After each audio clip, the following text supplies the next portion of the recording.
nuko dutangiye filime yacu dutangiranye n'abagabo babiri.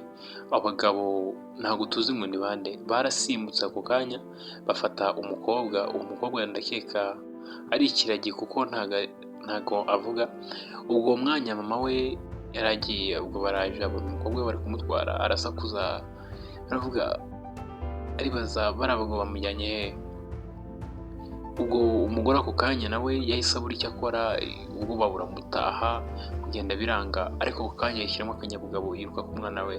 Umwana we nawe abagabo bari bamutwaye, dore ahantu bamujyanye mu by'ukuri ntabwo tuzi ngo abagabo ni bande, ntabwo tuzi ngo ni ukubera iki batwaye uyu mwana bakamuzana aha ngaha. Mbega abagabo b'iyi minsi sinzi ukuntu babayeho. Reba mama n'umwana, humura mwana wanjye humura.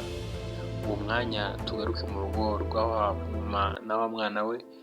Ubwo mama we yashyiriye umwana ibiryo, umwana we ntabwo avuga mu by'ukuri. Umugore acyumva impumuro y'ibiryo ako kanya umwana aba arirukanse, mama we biramucanga, arareba aravuga Imana ibi ni ibiki, ibi ni ibiki mbayeho kweli, ibi ni ibiki, biramucanga. Ubwo umwana mu by'ukuri ikigaragara ni uko tubonye yirukanka ajya hanze, ntabwo tuzi ngo yari agiye gukora iki.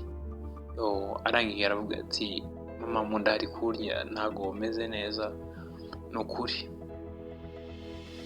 Ubwo twisubire kuri uwo mukobwa wari gukama n'ubundi. Ubwo mama we yagendaga aramusanga aravuga ati umva none uri gukama, shaka amavuba tugende dore amasaha yageze. Uwo mukobwa arakomeza arakama na mama we ubona biramushimishije. Yahise rwose aramuhamagara ati mwana wa ngwino hano, ati dore ufite umwana, ati dore uratwite, ati dore ejo bundi uzaba ubyaye, nurangiza uzajya utera uwo mwana umushyire mu biganza.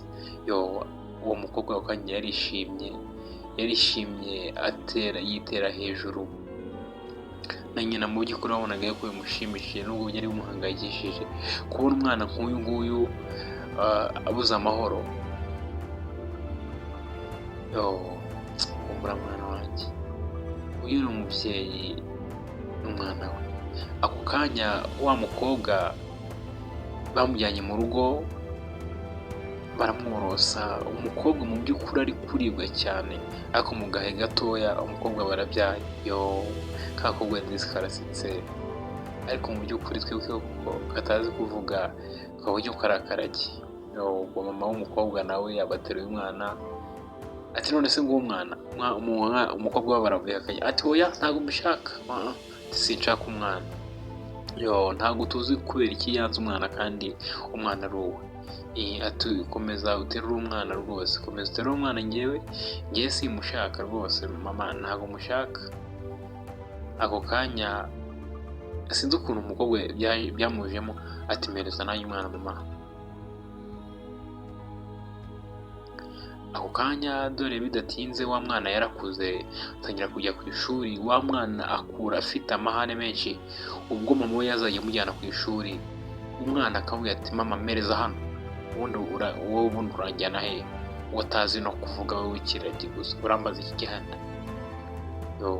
Mundebera abana b'iyi minsi. Mama we disi byamuteye agahinda. Twibuke n'uburyo yamubyayemo n'uburyo yatwisemo, ni ibintu bitari byoroshye. Umubyeyi